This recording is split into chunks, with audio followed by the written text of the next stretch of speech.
To upload high-definition videos to Facebook and your Facebook page, to set up at once only and forever, follow these steps.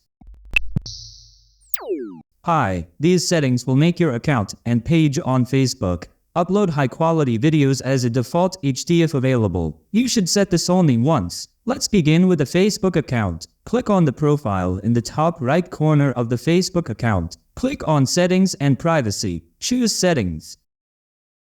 Scroll down to the Preferences section and select Media. You'll find the option for Video Default Quality and click on Default. You'll find this options, Default and SD only, and HD if available. This setting will upload videos in high definition HD if your video is in HD format. Choose HD if available. And for the Facebook page,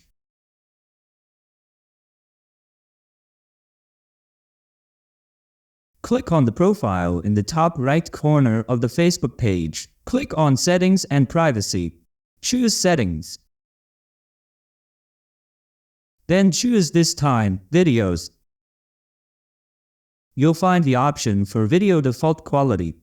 And click on Default. You'll find this options, similar to the account. Just choose HD if available. This setting will upload videos in high definition HD if your video is in HD format. Remember to smash that follow and subscribe button and activate the notification bell so you never miss a video. See you in the next video. Peace.